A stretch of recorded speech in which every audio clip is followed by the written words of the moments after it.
Olá, meus alunos. Chegamos à unidade 3 do nosso curso de Auditoria e Controladoria, que iremos falar sobre auditoria governamental.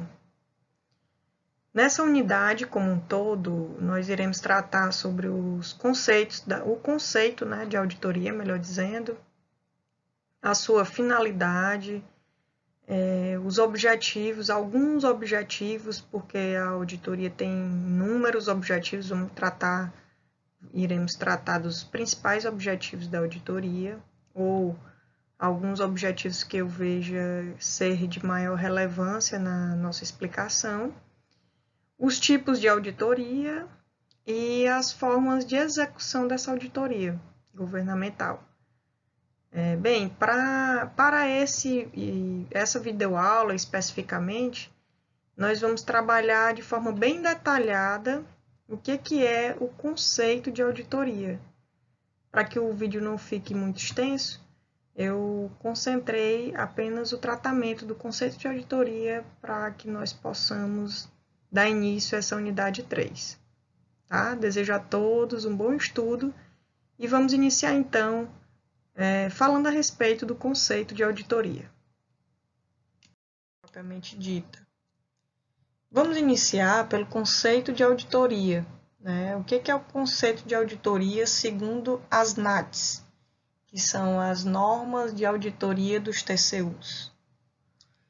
TCUs são os Tribunais de Contas da União, o órgão Tribunal Máximo Nacional.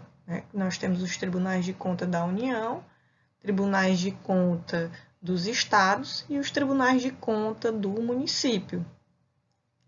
Então, vamos ler primeiramente o conceito como um todo, e aí eu volto para conversar com vocês sobre esses termos que eu sublinhei no nosso conceito, que são importantes de serem detalhados e explicados um por um.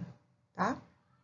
A auditoria é um processo sistemático, documentado e independente de se avaliar objetivamente uma situação ou condição para determinar a extensão na qual os critérios são atendidos, obter evidências quanto a esse atendimento e relatar os resultados dessa avaliação a um destinatário pré-determinado. Pois bem, agora vamos ver o que significa esse processo sistemático. A auditoria é um processo sistemático. O processo sistemático significa que a auditoria ela tem um início, um meio e um fim. Ela passa por processos. Isso já é uma norma dentro da auditoria. Ela tem que ter um início, meio e fim. O que seria esse início, meio e fim com relação à auditoria? É que a auditoria é realizada antes do seu início um planejamento do trabalho de auditoria. Depois, nós temos a execução conforme foi realizado esse planejamento. E, posteriormente, ao final ou durante, e vai se finalizar com um relatório da auditoria, verificando se tudo estava no seu conforme, e, posteriormente, caso necessário, haja um monitoramento no caso da auditoria governamental especificamente. Ok? O fato da auditoria ser documentada, o que significa?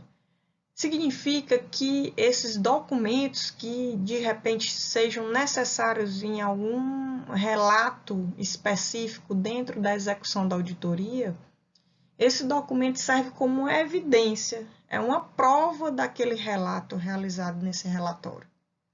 Então, o que for relevante para que se deixe essa prova deverá ser documentado. E independente. O que significa ser independente?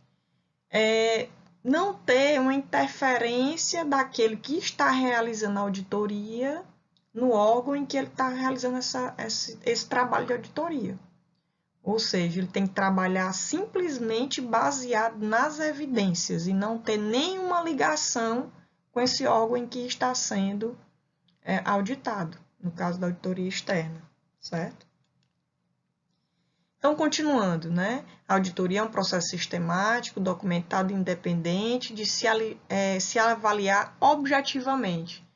Objetivamente significa o quê? Agir em conformidade com a lei, agir em conformidade com as evidências que o auditor esteja verificando, certo? Ser bem objetivo naquela sua análise, né? Exatamente conforme a lei, em conformidade com a lei. Nada mais fora disso. E o que ele está avaliando? Uma situação ou condição. O que é essa situação ou condição? É o objeto de auditoria. Ou seja, ele vai fiscalizar um ato de um prefeito, né? O ato, a parte contábil da execução da contabilidade anual daquele prefeito. Então, tem que se verificar o objeto da auditoria são esses documentos referentes a tudo que se referir a essa parte contábil, tá ok? Para determinar a extensão na qual os critérios são atendidos, né? O que são esses critérios? Sempre que eu vou realizar uma atividade, né, analisar uma situação, uma condição, né, que é o objeto de auditoria, eu tenho que ter os critérios, ou seja, a norma em que está ligado a análise daquela entidade. Então, o que é que rege, de acordo com o tipo de auditoria que eu estou realizando, o que é que rege aquela entidade? Lei A, lei B, lei C. A lei será o critério que eu vou realizar, eu como auditor, né? Vou realizar a auditoria. E esses critérios devem ser atendidos. Se não for atendidos, eles vão gerar observações lá no relatório final. Então, para que tem que ser atendido? Para que a gente obtenha evidências que foi cumprido ou evidências que não foram cumpridas. Né? O que é essa evidência? São os elementos de comprovação do achado de auditoria. Então, se eu verifiquei eu como auditor, né? Verifiquei que tudo estava dentro das normas, da legislação, então eu obtive evidências positivas a respeito daquela análise de auditoria. Se eu obtive evidências negativas, ou seja, que não atenderam aos critérios, então vai ser feito um relato, né, dentro do resultado final dessa auditoria. Continuando, quanto a esse atendimento e relatar os resultados dessa avaliação, como a gente já citou e falou várias vezes com relação ao relatório final, ou seja, estará tudo descrito lá no relatório final, que esse relatório vai ser o relatório e o parecer de auditoria relativo à avaliação relativo a um destinatário pré-determinado, ou seja, há uma programação a quem vai ser auditado. Tá ok, pessoal? Então, esse foi o conceito de auditoria de forma bem detalhada, né, que a gente pode deixar como mensagem nessa nossa aula.